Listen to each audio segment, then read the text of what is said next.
All right, mix things up a bit. Time for a panel conversation. We're going to be talking about whether AI really enables you to do more with less. On the panel, we have Leanne Isaacson, who you've just heard from, Ryan Jones from Refuel Creative and Digital Adelaide Visionary, are we going to call you? Visionary? No, Ed. Did ChatGPT write that for you? Possibly. We have Stephen Dent from fitness app Sweat and Matthew Bennett from Kojo. So, do you guys use AI in your day-to-day work? And if so, how do you use it? We'll start with Matthew. Oh, sorry, I've forgotten your name. Stephen, that's a good start, isn't it? Sorry. Thank you. Everyone hear me? Everyone hear me? Yes? No? Press the button. Yep, you are. I'm on. No? Use that one. Use that one. Oh, there we go. I can hear myself now. Do I use it every day? Yes, actually. Use it mainly as a tool to help me do work more efficiently, really. Whether it's ChatGPT, we've got a bit of work we're doing at the minute where we're trialing things like Granola, which is an app that takes meeting notes for you and summarizes things for you, because I know a lot of us are in back-to-back meetings. It's very quick and easy to get our notes out and get that quickly recorded. Playing around with things like Superhuman, which is got AI built in for email development. So yeah, definitely something that I use pretty consistently, just to help me speed up some of those admin tasks, I think, from a work perspective.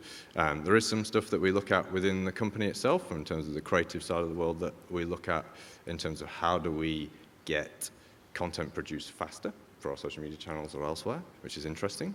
I'm playing around with that a lot at the minute. So yeah, we're using it quite a lot. And Matthew, can you explain a little bit about what Kojo is and how you're using it, AI in your content creation? Sure. Oh, mic's not working. That one. Is it on? Test. You're on. Hello? Okay, that's working. Excellent. Yeah, so Kojo, we're a global creative entertainment and sports presentation company. So we do a range of different content, creative, film and television production, marketing, you name it, we do it. We do a lot of work here at the Oval. We use AI a lot in our day-to-day work, not so much in the creative side. That's certainly something that we still really believe is a people-driven endeavour. You know, we have creatives and we respect their talent and insight.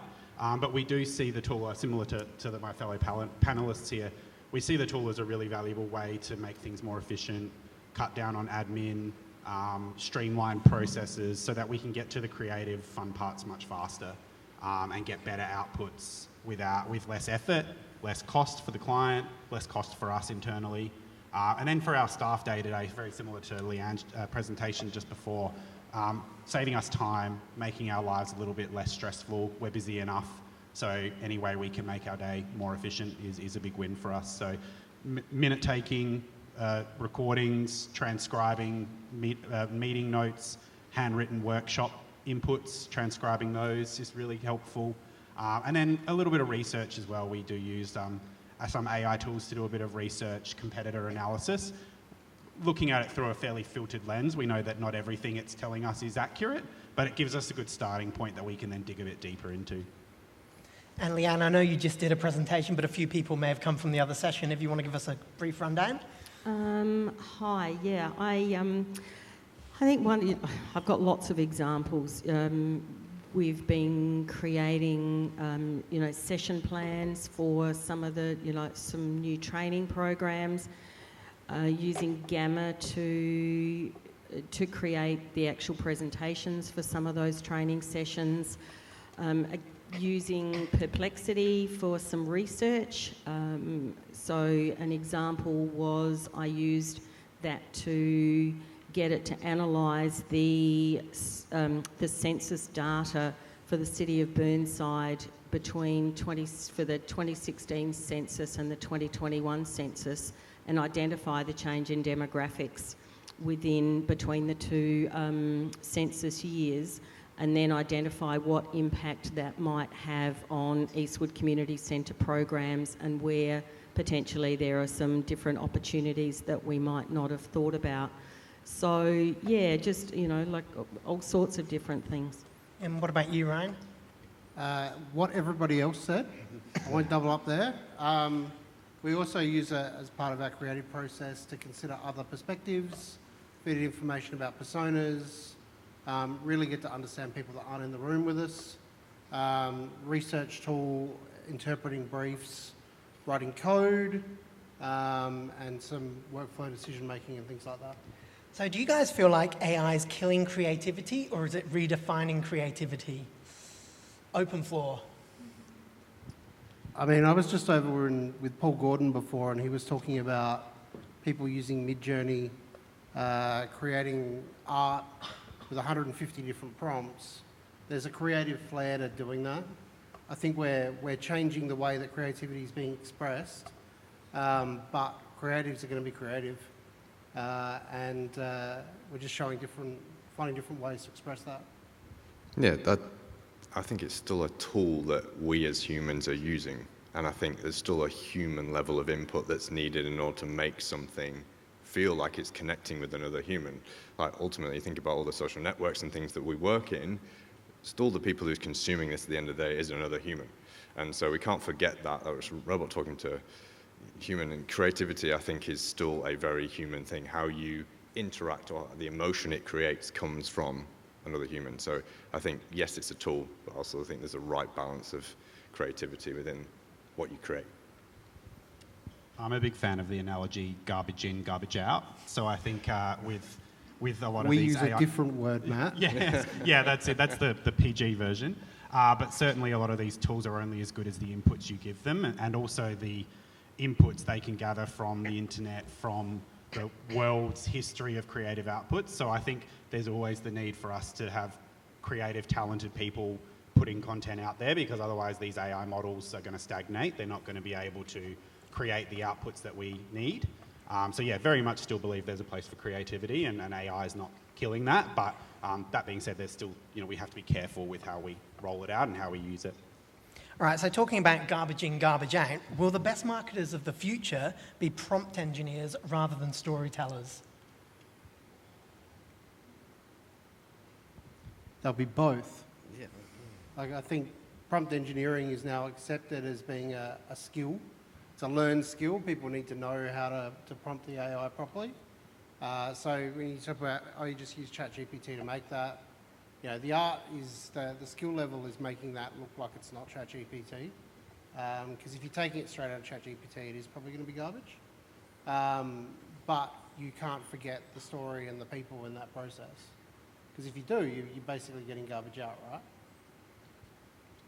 I think it's about the ability for people to be asking good questions and having the open mind to be able to, as I said before, ask the what if questions. I wonder, and maintaining an element of curiosity. And I think, from a creativity perspective, again, like with prompting, you've got to be able to read the output and then keep asking good questions and know the end in mind that you actually need. So I think, the creativity is still going to need to be there.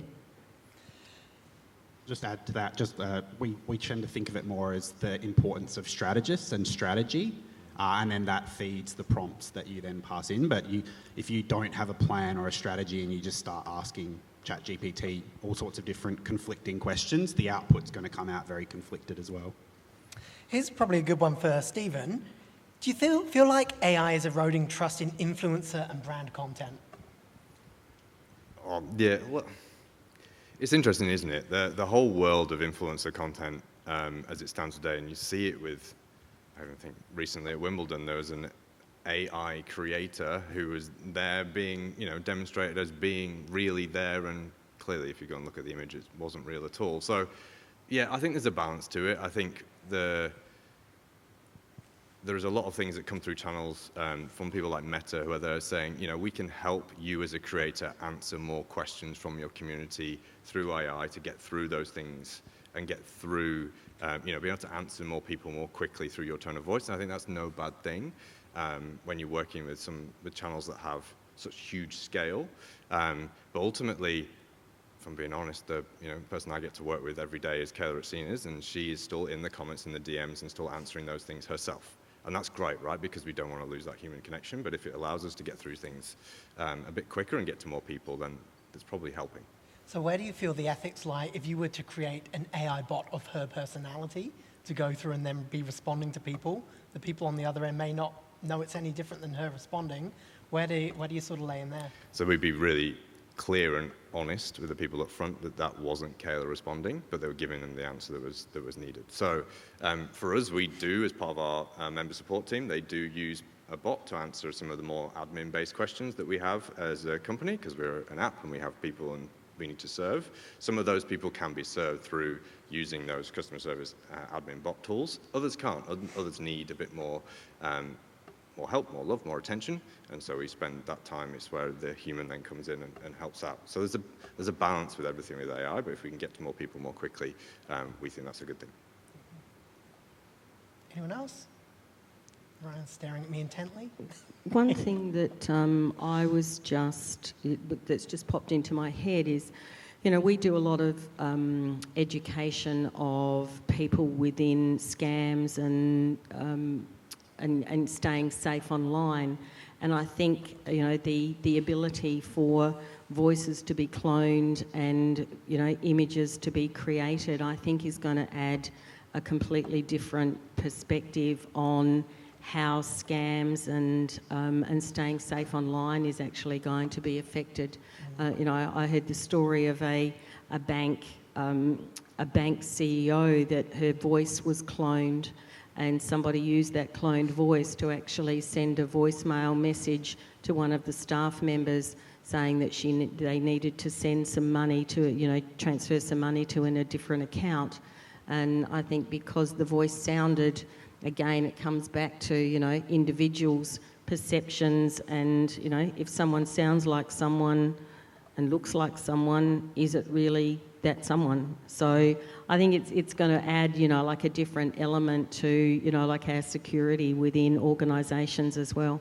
Interesting you say how much it sounds and looks like someone and where does it sort of the AI take over. I had a conversation the other week that I'd taken a photograph and I'd used Photoshop generative AI to fix some parts of it. And I just threw the question out, where does it cross over from being a real photo to a fake photo? Yeah, it's interesting times. What are your feelings on manipulation? I might add to that, because I think every photo you take these days on your phone has some level of software engineering already into it. So is it even a real photo in the purest form when you take it in the first place? Like, don't know. If you pick up an Android phone versus an iPhone, they both have different ways of delivering that image to you at the end of the day. So, yeah, AI might be doing some further manipulation of those images, but potentially that's already happening anyway. Ed, did you bring my tinfoil hat? I can get one for you if you want. Are we going down a path? Yeah. So, honestly, you can't believe anything you read on the internet these days. Like, you've got to put it through a filter of your own intelligence. And we saw with the recent conflict between Israel and Iran, there was a lot of AI-generated content to prove points from both sides. None of it was believable in the end, and the first lot that was coming out, you could pick cues from the videos and the art that was coming out that made it clear that it was AI-generated. By the end of it, some of it was quite believable. But there's still, if you know what you're looking for, there's a few artifacts. But this is not an influencer-based problem. This is anyone can create this stuff now, and some of you may not be aware, but not everybody on the internet is good. Some of them are evil, and they're using the internet for nefarious means. And so, if it looks sus, it probably is. Don't forget, guys, while we're going, you can still send in your questions through Slido. I've got the tablet up here so I can read your questions out to the panel while we go. Now, I've seen AI cropping up more and more in a lot of brand imagery, especially on social media. Do you think the public, from a sales perspective, do you think the public care if content's made by AI, and does it impact sales? For example, clothing stores using AI models to put their outfits on and that kind of thing. The last few weeks, I've just seen it take over almost. My favourite recent use of AI for marketing has been Anyone's seen the ads for the new Liam Neeson, not Lethal Weapon, Loaded Gun? Lethal Is Weapon. that the one? No, No, yeah. Naked Gun. Naked Gun, that's the one. And they're deliberately leaning into the fact they're using AI for this. So he's sitting there and he's holding a gun and he's got 13 fingers on one hand. And basically everything that's wrong with AI, they've incorporated into every one of them. And it feeds a narrative and it fits with what they're doing. If you can use the AI to support the audience, to entertain them, people don't care that much. Yeah, I was going to say as well, wasn't there recently the Vogue pieces that came out, the models who were all AI within it? And I think there was a fair bit of backlash to that initially. Can you just give us a bit of background about that? Yeah, so I think it was in one of their more recent magazines that the models that they were using to show the clothes that were being worn were all AI generated. They had a disclaimer at the bottom that said that they were AI generated, but it popped up on the news, and that's, for a piece of media to pop on the news these days usually ends up because there's some form of backlash against it. I think it's going to become probably more commonplace. It's very new at the moment, and that's why there was a backlash. To answer your question, Ed, I think generally people don't care, but they will care if you do it poorly. I think if you start to those elements that Ryan mentioned, if you accidentally leave those in, it leaves room for them to question the quality of the product or the quality of your brand. If you can't even get your marketing right or can't check the asset for extra fingers or weird copy typos or language localization, if you're not using inclusive language or you're using Americanisms when you're an Australian brand, people will start to question and they may not buy into your message. So there's nothing wrong with using AI to create those creative outputs, but you want to make sure you're applying that filter that is your brand tone of voice, because at the end of the day, that's what they're buying into, that's what they're trusting. So you don't want them to question that because you've left 7 fingers on one hand and someone with 2 heads. That's just going to get you in a world of trouble.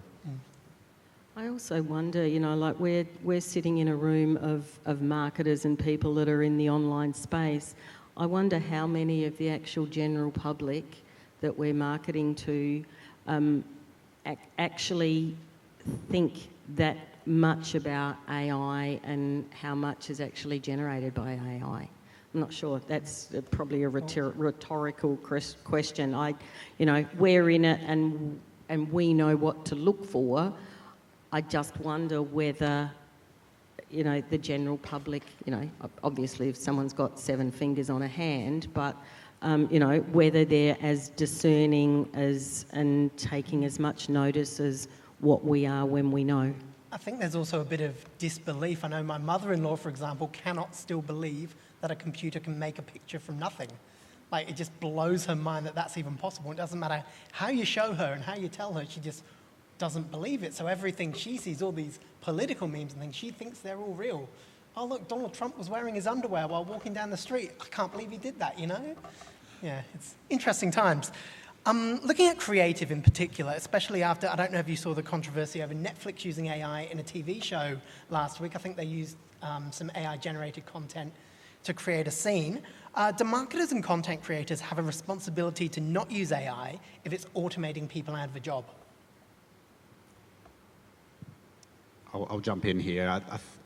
I feel like with any technological advancement, over the last few decades, there's always some initial disruption, some jobs that go, but with that comes opportunity. So of course, no one ever wants to see someone lose their job, but there's opportunities to become prompters, strategists, producers who are then working with these tools to create outcomes. Also, there's so many industries that are now being spawned from AI that never existed even a year ago. So there's so much opportunity there. As a creative agency ourselves, we don't intend on replacing anyone with an AI. It's purely how can this AI make that person more efficient so that they can take on more work, bring in more clients, deliver a higher volume of work. So it's certainly not about trying to cull the workforce. It's about how do we make everyone have less stress in their day-to-day jobs, be able to do their best work, their best creative output in the most efficient way possible. I think you said it brilliantly before when you said it's creating more space to do more of the creative things. I think that's ultimately how we view it at Sweat. We're not the biggest organization by any means, but we're operating globally. So we're trying our best to find the best ways that we can get our team to be creative, spend as much time being creative, and not have to get stuck in the admin. So yeah, 100% agree with you. Yeah, I mean, the party line, I guess, for the last couple of years has been AI is not going to replace jobs in the short term. People who know how to use AI are going to replace those jobs. And that's probably the big thing that in my teams I've tried to pass down, that your job is not at risk from the AI, but you need to know how to use it. And that's the line we're pushing. It's allowing us to do more with less, wherever the slide's gone. It's allowing us to improve the quality of the output. Now, somewhere along the line in some of these companies, they're going to, we're already seeing that Microsoft just let 10% of their workforce go because they're using AI to generate their code now. Those kind of companies are always going to make those decisions. But like Matt said, it's creating new roles, different kind of roles, very quickly. All right, this one's personal to me because it was annoying me last week. This one's coming through Slido. Don't forget to get your questions in. How do you feel about companies renaming tools they already had to AI and slapping some tacky AI onto everything just to jump on a trend? I hate it so much. So much. When you open a PDF, would you like to summarize this PDF? No, I want to read what's in the PDF. I had it the other day. I opened my phone on Messenger. I had like 6 messages from my wife. It asked me if I wanted to summarize it. I'm like, sure. And the summary was essentially what she said to me anyway. So we had a bit of back and forth screenshotting these crappy sort of meta summaries. But yeah, I don't know. What are your thoughts on that? I'm not a fan either, but I think we should remember that AI has actually existed for a long time. It's not a new thing, and a lot of software and products had AI in them for many years, but it's only become really cool and exciting to say that. Whereas back in the day, even 10 years ago, saying you had AI in your Apple iPhone didn't really mean much to people, but now it does because AI is really exciting and trendy. So yeah, just something to keep in mind. I think a lot of products are realizing that is now an exciting selling point of their product, and they're honing in on it. I think we're probably even guilty of that. Exciting. You find an element of your existing software that is AI driven, even only a little bit, and you amplify that just because that's what people are looking for. But yeah, I am with Ryan. It's true AI in the sense of your GPTs, your co-pilots. There's a lot of people trying to ride that wave.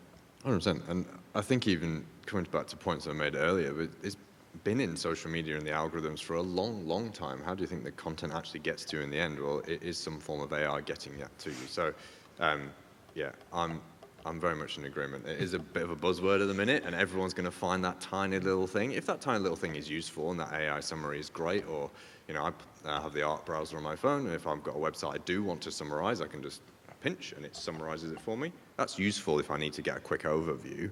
But if I just want to read the article, I still want to read the article. So as somebody, you're working for Sweat, you're putting together a fitness plan for someone, for example.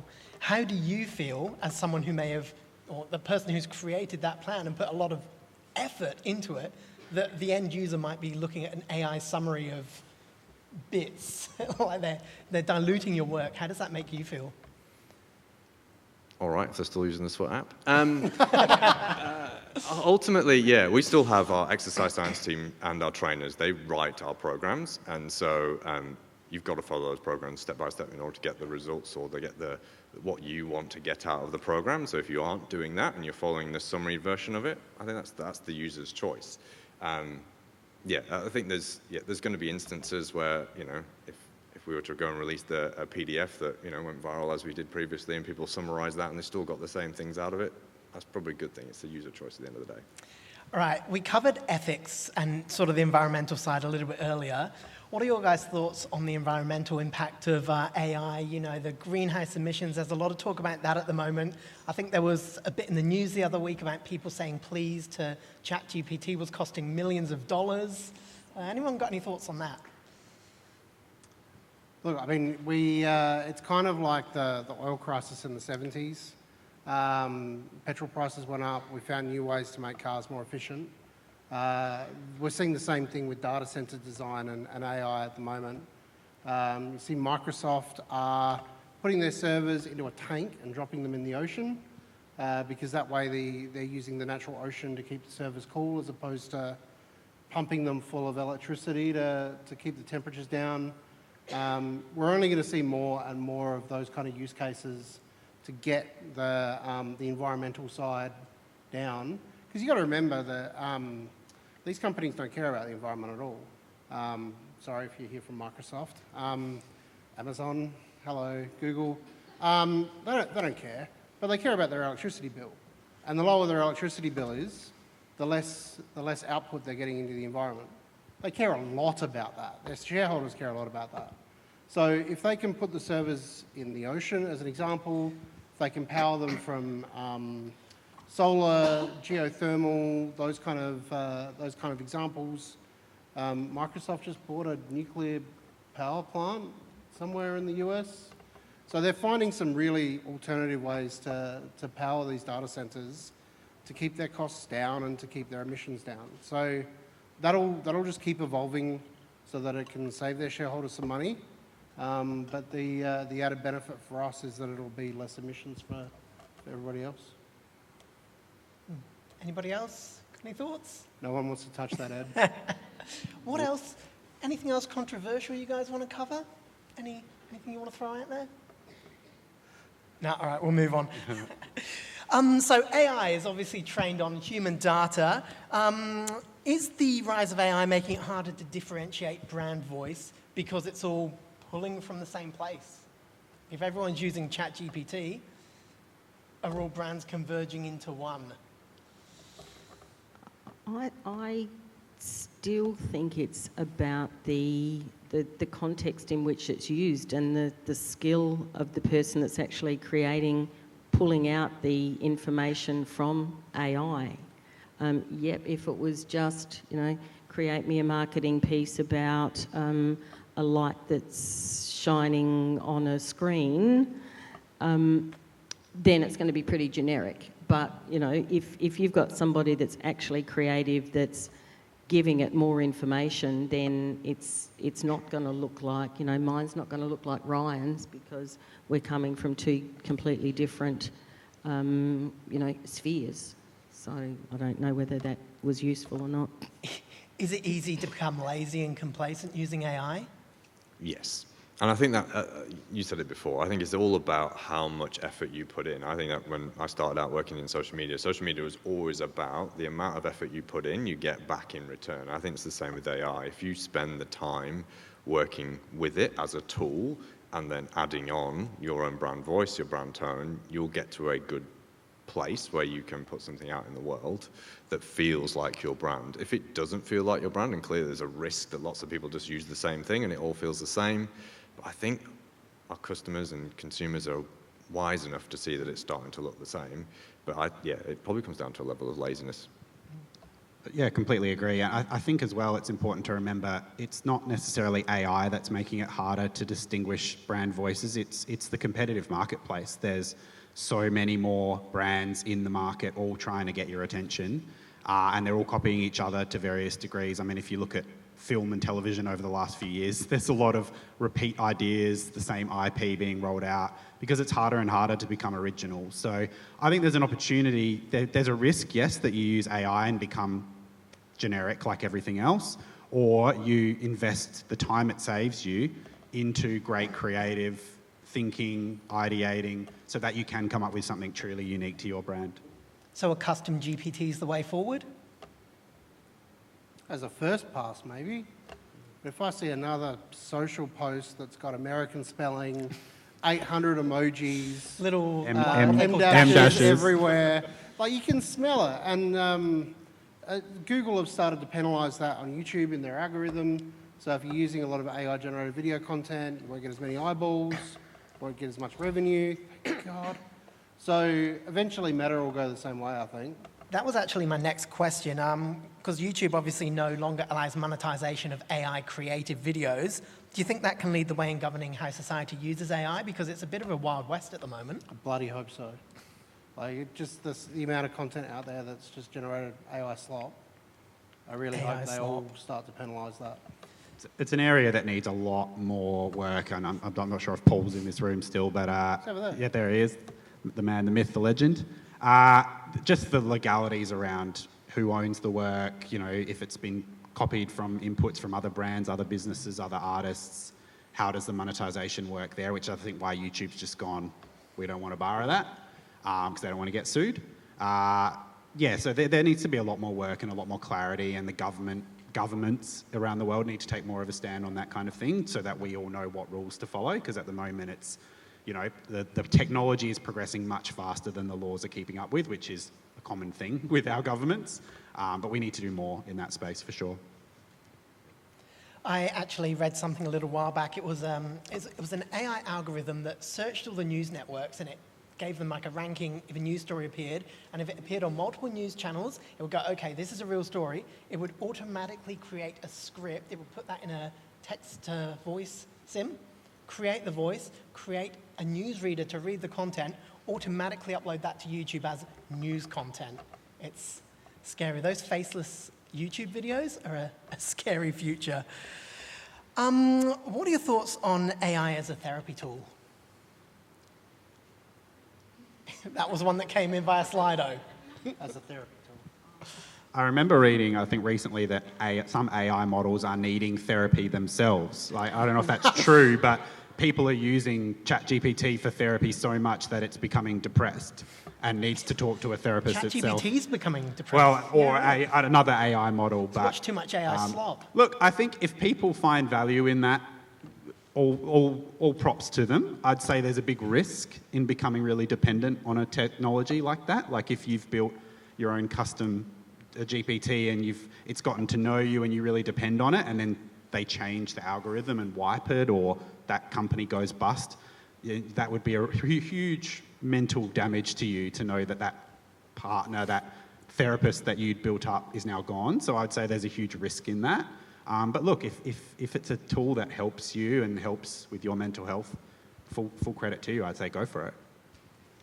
I was just thinking about that. So someone that I know has mental health, challenges, and has been using ChatGPT to just, like do some brainstorming, and if I'm thinking this, it's actually been quite useful. And one of the really interesting things was she saw a psychologist and for the first time, and told the psychologist, like what ChatGPT had told her, and the psychologist said, "Can you send it to me, because that's exactly what I would have told you." So I think certainly, there's elements of it that in certain situations, can be helpful, but yeah, it's, tread with caution. If you are, and I think you should step back from it, if you're working through a problem and you're not sure how to get started, that definitely can help. I can give you the steps that get you going. Like, even if you've got a project in front of you, like, how do I start this project? Sometimes half of the battle is actually just getting going, and sometimes that is where AI can just help and just get you going, and then it's over to you to work through the rest of it. So have you guys at Sweat discussed this? Because obviously people can go to ChatGPT and say, give me a workout plan, whereas in the past they may have just gone straight to your app. Where do you see the future lies in that space, and are you sort of changing what you're offering in response to what AI can generate? Yeah, completely. Clearly they can go to a myriad of different spaces. Fitness is an incredibly competitive market. The core thing for us is that we have a proposition with our brand that we feel is unique and is of value to our customers, and it's the reason they would come to us and pay money to work out with our trainers. So we are very aware of that. I think has never changed the way that we view our market at the minute, which is just, like I say, incredibly competitive, and therefore we have to have a position that is unique to us and provides value and trust to our community. AI can be scary. What is the most positive AI story you've used or come across? Let's flip it up.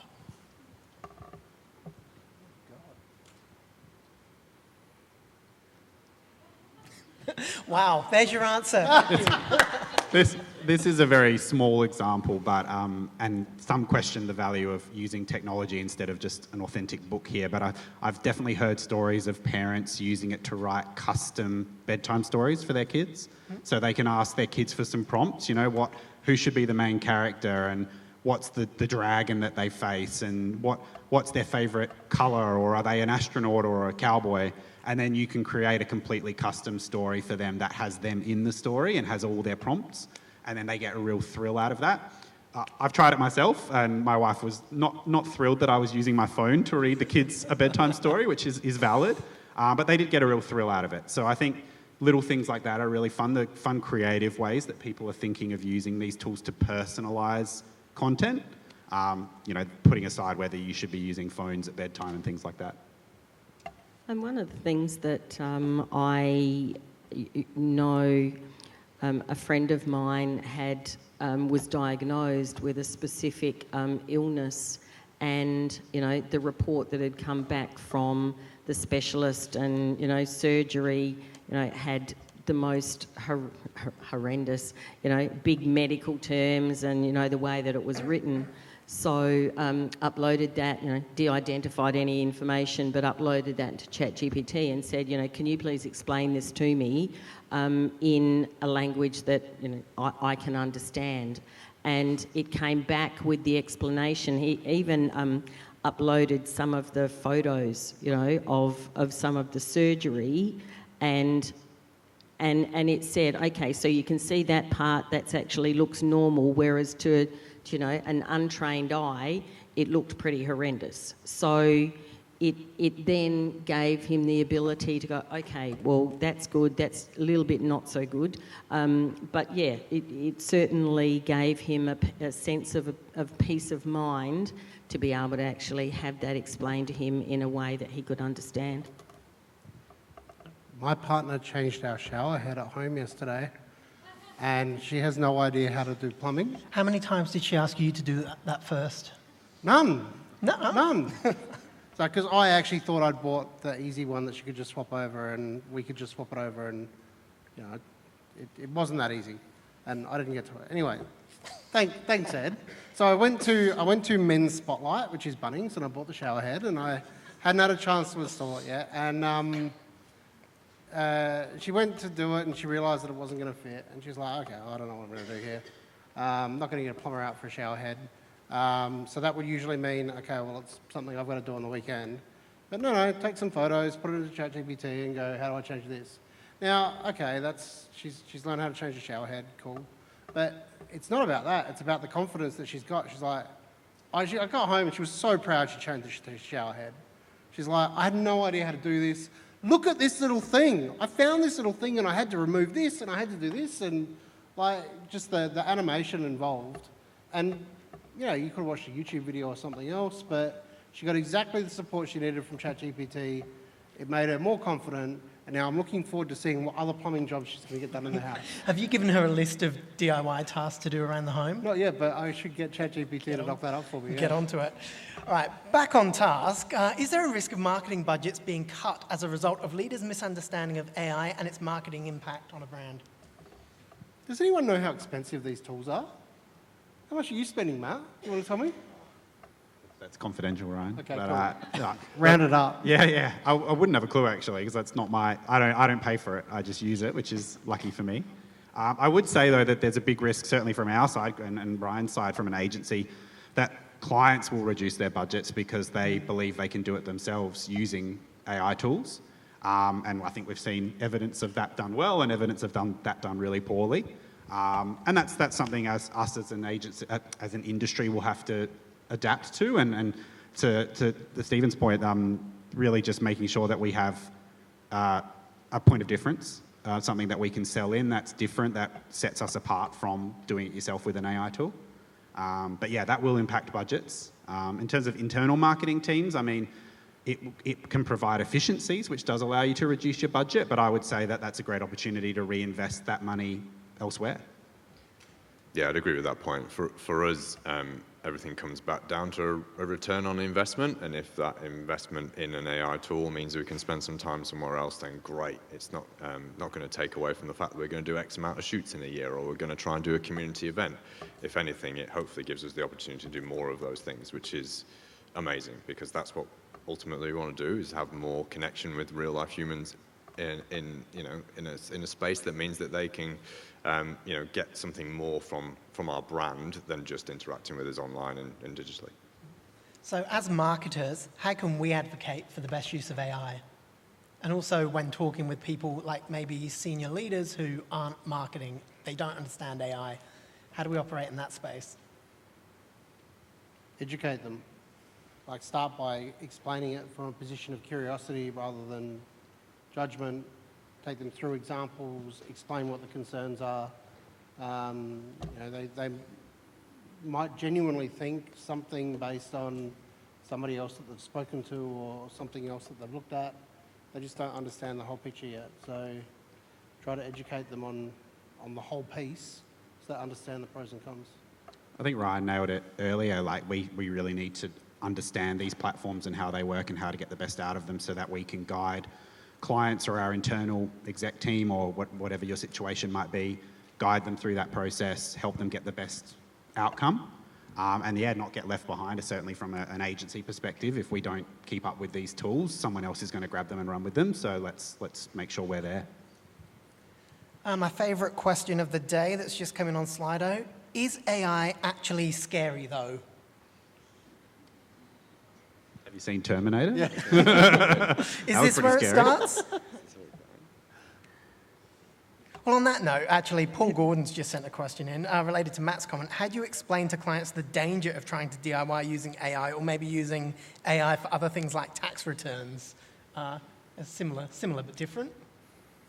Yeah, I think that's a great question, Paul. Well done. I haven't crossed it too many times yet. We haven't had a lot of conversations with clients who've said, no, we're going to do that ourselves using AI. I'm sure some do and just don't tell us, but we haven't had to have that conversation yet. I think I would talk about, the risks of sharing proprietary information with these platforms, financial data, trade secrets, product information that isn't publicly accessible.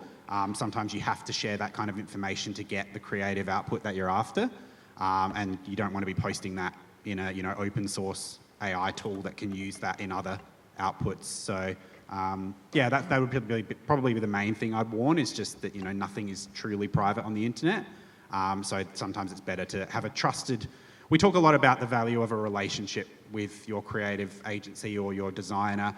That trust. It's much easier usually to trust a person than it is to trust a platform, especially when that platform is giving data to anyone and everyone and anyone on the internet. I think it really comes back to the training, a training and understanding of how AI can help businesses and even, I at the moment, coming from the not-for-profit sector, it certainly is giving us skills that we don't have the capacity to outsource from a budget perspective, to outside agencies. But saying that, it's also giving us, an understanding of what we need, that if we do need to go out to an agency to give us some assistance, we're going into that with some knowledge rather than with no knowledge whatsoever. So I think that's, from a not-for-profit perspective, again, and in the sector, it's not common to actually spend dollars on marketing, because often within, when we have grant funding or sponsorship or whatever, often marketing, it isn't actually inherently in an organisation, like within the not-for-profit sector. So I think, it's giving us the ability to have some knowledge. We actually discussed this at AI Day, if anyone was at AI Day, and there was another creative agency there that we were talking about it with, and I'm not sure how many of you have ever dealt with professional indemnity insurance, but we not covered if we use AI to develop creative, and then it's discovered that the AI was based on some piece of art that we didn't know existed in England, for example. So for us, if that creative that we use the AI for then goes out in a major campaign and then has to be replaced, and we're not insured for that, that is a huge risk. So we're starting to see those kind of, the Paul Gordons of the world are going to get very rich off this, I think, because the risk for all of us is so high that we have to find human ways of being able to do those things so that we're protected. Interesting you said that, because I do media training as part of my job. I run media training, and that's actually one of the scenarios that I came up with, was that exact scenario, and I ran it last week, so look at that. top of mind. All right, final question, because I've got to wrap it up. This one's from Slido.